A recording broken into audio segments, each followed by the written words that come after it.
আজকের এই সম্মেলনটি অন্য আর যে সকল সম্মেলন হয় সাধারণ রাজনৈতিক সম্মেলন কিংবা সমাবেশের মতন অবশ্যই নয়।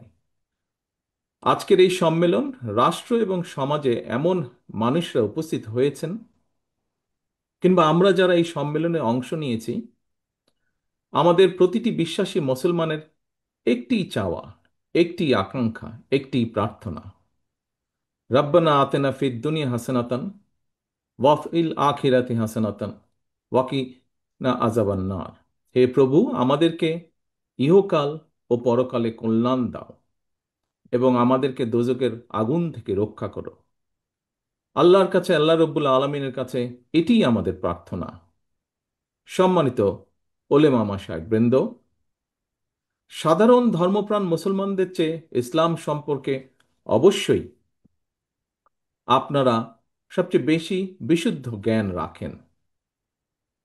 একজন বিশ্বাসী মুসলমান এবং রাজনৈতিক কর্মী হিসাবে ইসলাম সম্পর্কে সাধারণ মুসলমানদের যে মৌলিক জ্ঞান, সেই জায়গা থেকে আমার ধারণা বা আমি বলতে পারি বলি, তাওহিদ, রিসালাত, আখিরাত এই তিনটি বিষয় নিঃশর্ত বিশ্বাস স্থাপন ছাড়া কারো পক্ষে বিশ্বাসী মুসলমান হওয়া সম্ভব নয়।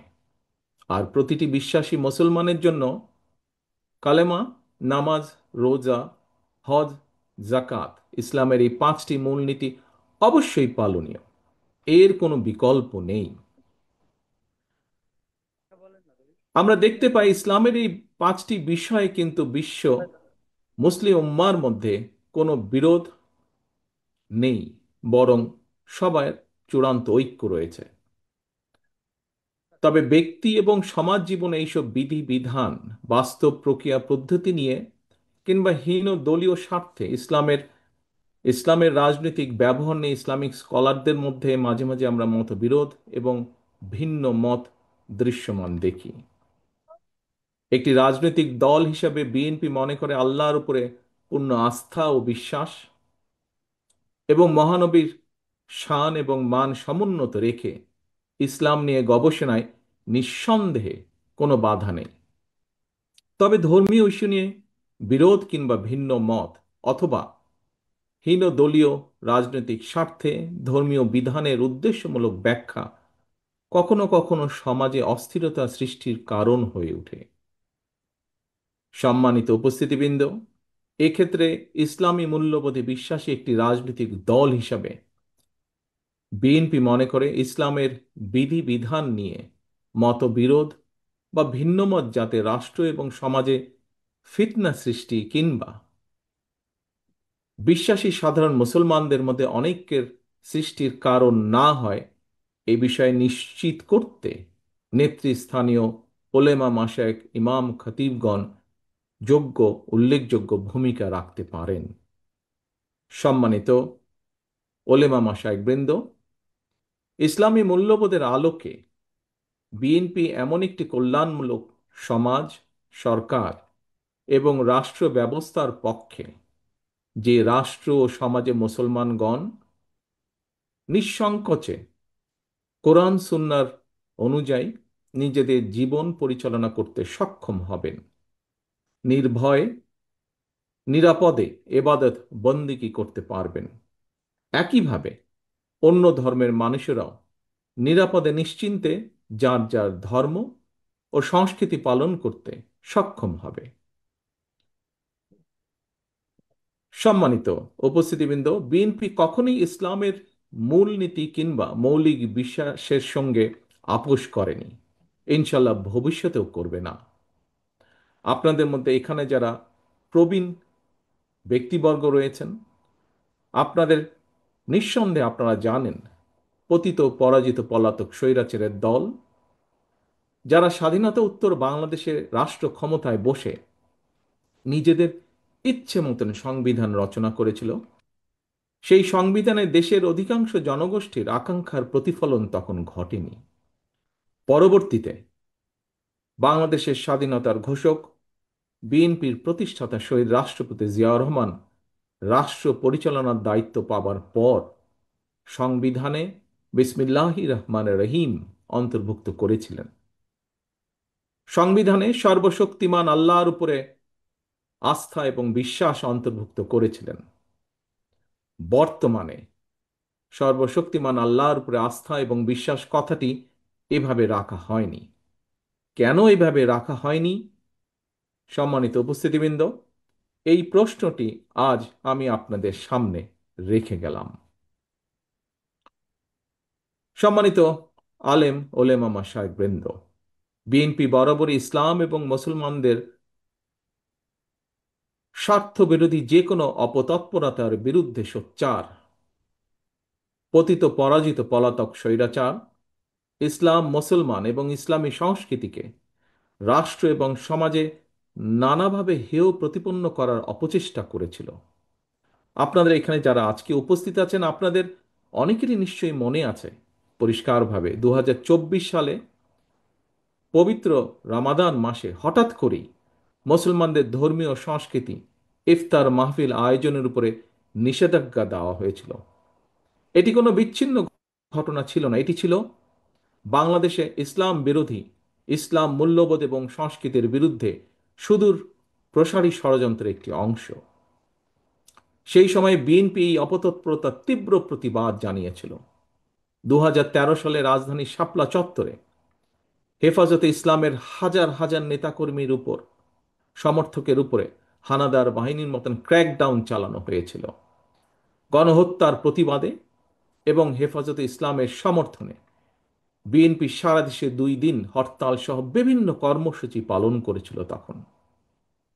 সম্মানিত উপস্থিতিবৃন্দ, যে কোনো পেশা কিংবা চাকরির ক্ষেত্রে সার্টিফিকেটের গুরুত্ব বিবেচনা করে কাওমি মাদ্রাসা শিক্ষার্থীদের সর্বোচ্চ ডিগ্রি দাওরে হাদিস অর্থাৎ তাকমিল সনদকে মাস্টার্স সমমানের স্বীকৃতি দেওয়ার উদ্যোগ 2006 সালে বেগম খালেদা জিয়ার সরকারের আমলেই নেওয়া হয়েছিল। সম্মানিত ইমাম এবং খতিবগণ, দেশে বর্তমানে কাওমি ও আলিয়া সরকারি, বেসরকারি কিংবা নিবন্ধিত বা অনিবন্ধিত সব মিলিয়ে বিভিন্ন পর্যায়ের 50,000-এরও বেশি মাদ্রাসা রয়েছে। এসব মাদ্রাসায় লক্ষ লক্ষ শিক্ষার্থী পড়াশোনা করছেন। দেশের সরকারি কিংবা বেসরকারি ব্যবস্থাপনায় সারা দেশে সব মিলিয়ে মসজিদের সংখ্যা প্রায় 3.5 লক্ষ বা তারও কিছু বেশি হতে পারে। এই মসজিদগুলোতে কম বেশি প্রায় 17 লক্ষ ইমাম, খতিব, মুয়াজ্জিন ধর্মীয় দায়িত্ব পালন করছেন।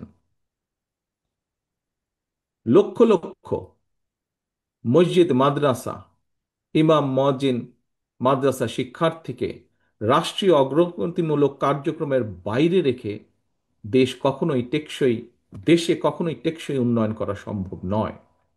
এবং এই বাস্তবতা থেকে বিএনপি আগামী দিনের কর্মসূচিতে এ ব্যাপারে সুনির্দিষ্ট কর্মপরিকল্পনা গ্রহণ করেছে। সম্মিলিত ইমাম খতিব পরিষদের আজকের এই সম্মেলনে আপনারা আলেম ওলেমা, ইমাম, খতিব ও মুয়াজ্জিনদের স্বার্থ সংশ্লিষ্ট বেশ কয়েকটি দাবি উপস্থাপন করেছেন।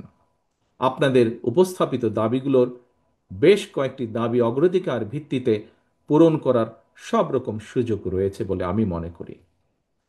আপনারা ইমাম, খতিব, মুয়াজ্জিনদের জন্য সার্ভিস রুল প্রণয়নের দাবি জানিয়েছেন। আপনাদের এই দাবিটি অত্যন্ত যৌক্তিক। অনেক মসজিদে মসজিদ কমিটির ইচ্ছা অনিচ্ছার উপরে ইমাম মুয়াজ্জিনের চাকরি নির্ভর করে। আমি মনে করি এটি হওয়া উচিত নয়, এটি হতে পারে না। এটিকে আমি ইমাম মুয়াজ্জিনদের বিরুদ্ধে অন্যায্য আচরণ বলে মনে করি। ইনশাল্লাহ, আল্লাহর রহমতে বিএনপি রাষ্ট্র পরিচালনার সুযোগ পেলে সার্ভিস রুল প্রণয়নের ব্যাপারে অগ্রাধিকার ভিত্তিতে বাস্তবায়নের উদ্যোগ বিএনপি সরকার গ্রহণ করবে ইনশাল্লাহ। উপস্থাপিত অন্যান্য দাবিগুলো বাস্তবায়নের জন্য কার্যকর উদ্যোগ বিএনপি সরকার ইনশাল্লাহ গ্রহণ করবে। তবে সম্মানিত উপস্থিতিবৃন্দ, প্রতিটি দাবি বাস্তবায়নের ক্ষেত্রে সংশ্লিষ্ট ব্যক্তির যোগ্যতা এবং অভিজ্ঞতা নির্ধারণ করে আপনারা নিজেদের উদ্যোগে এক বা একাধিক কমিটি গঠন করে প্রতিটি দাবির বিপরীতে সুনির্দিষ্ট সুপারিশ তৈরি যাতে করতে পারেন তার জন্য তৈরি করে যদি আমাদেরকে দেন, তার জন্য আপনাদের প্রতি বিনীত আহ্বান জানাই। সম্মানিত ইমাম এবং খতিব সাহেবগণ, বিএনপি বিশ্বাস করে সারা দেশে ইমাম, খতিব, মুয়াজ্জিমগণ প্রত্যেকেই এক একজন সমাজ সংস্কারকের ভূমিকায় অবতীর্ণ। নানা সীমাবদ্ধতার মধ্যেও আপনারা মানুষের নৈতিক এবং আত্মিক শুদ্ধির জন্য নিজেদের সময় ব্যয় করেছেন বা করছেন। ধর্মীয় মূল্যবোধে উজ্জীবিত একটি নৈতিক সমাজ গঠনের জন্য এটি আপনাদের একটি প্রশংসনীয় অবদান। সুতরাং বিএনপি মনে করে সমাজ সংস্কারকের ভূমিকা পালনকারী ইমাম, খতিব, মুয়াজ্জিনগণ যারা আর্থিকভাবে পিছিয়ে রয়েছেন তাদেরকে অবশ্যই প্রয়োজনীয় আর্থিক সহায়তা প্রদান রাষ্ট্রের দায়িত্ব। এমন বাস্তবতায় ইমাম, মুয়াজ্জিনদের মধ্যে যারা আর্থিক টানাপোড়েনে রয়েছেন তাদেরকে প্রতি মাসে রাষ্ট্রীয় তহবিল থেকে একটি নির্দিষ্ট পরিমাণ সম্মানী ভাতা দেবার ব্যাপারে বিএনপির একটি পরিকল্পনা রয়েছে।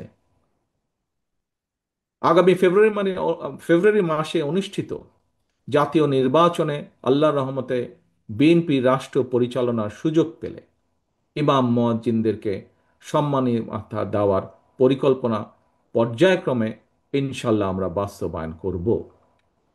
একই সঙ্গে ইমাম, মুয়াজ্জিনদেরকে আর্থিকভাবে আরও স্বাবলম্বী করার লক্ষ্যে ইমাম মুয়াজ্জিন কল্যাণ ট্রাস্টকে শক্তিশালী করে আরও বহুমুখী প্রকল্প গ্রহণ করার একটি চিন্তা ভাবনা আমাদের রয়েছে। সম্মানিত ইমাম, খতিব, পীর মাশায়েখগণ, 1993 সালে বিএনপি সরকারের সময় দেশে প্রথমবারের মতন মসজিদ ভিত্তিক শিশু ও গণশিক্ষা কার্যক্রম প্রকল্প চালু করা হয়েছিল। সেটি এখনো অব্যাহত রয়েছে। এর পাশাপাশি আগামী দিনে দুর্যোগ প্রতিরোধ কার্যক্রম সহ দেশের সকল জেলা, উপজেলা এবং স্থানীয় ভিত্তিক উন্নয়নমূলক কার্যক্রমে ইমাম, মুয়াজ্জিনদেরকে কিভাবে সম্পৃক্ত করা যায় এই বিষয়টি নিয়েও আমাদের মধ্যে কর্মপরিকল্পনা রয়েছে। কর্মজীবনে যিনি যে পেশায় নিয়োজিত হতে চান কিংবা যেই চাকরি করতে চান এর জন্য প্রয়োজন সততা, সক্ষমতা, যোগ্যতা এবং দক্ষতা। দেশের লক্ষ লক্ষ মসজিদগুলোকে কেন্দ্র করে আরও কী ধরনের উদ্যোগ গ্রহণ করা যায় এ ব্যাপারে আপনাদের কাছ থেকে সুনির্দিষ্ট পরিকল্পনা এবং সুপারিশ আমরা আশা করছি। সম্মানিত ইসলামিক স্কলার্স, ইমাম, খতিব এবং ওলেমা মাশায়েখ বৃন্দ, দীর্ঘ 1.5 দশকের তাবেদারি শাসন শোষণের মাধ্যমে আরও একবার প্রমাণিত হয়েছে ঈমান, ইসলাম এবং দেশের স্বাধীনতা, সার্বভৌমত্ব রক্ষা করতে হলে আমাদের ঐক্যের বিকল্প নেই। সুতরাং দেশ এবং জনগণের স্বাধীনতা সুসংহত করার জন্য আগামী জাতীয় নির্বাচন অত্যন্ত গুরুত্বপূর্ণ এবং তাৎপর্যপূর্ণ। প্রিয় দেশ বরেণ্য, সম্মানিত ওলেমা মাশায়েখগণ, একজন বিশ্বাসী মুসলমান হিসাবে এবার আমি আমার একটি প্রত্যাশার কথা আপনাদের সামনে ব্যক্ত করতে চাই। এখানে উপস্থিত আমরা সবাই জানি আহলামে জালিয়াতের সময় আমাদের মহানবীকে যারা অপছন্দ করত তারাও কিন্তু মহানবী সাল্লাল্লাহু আলাইহি সাল্লামকে ন্যায়পরায়ণ হিসাবে জানত, মানত এবং বিশ্বাস করত। মহানবীর ন্যায়পরায়ণতা নিয়ে মুসলমান, অমুসলমান, বিশ্বাসী, অবিশ্বাসী কারো মধ্যেই কোনো সংশয় ছিল না।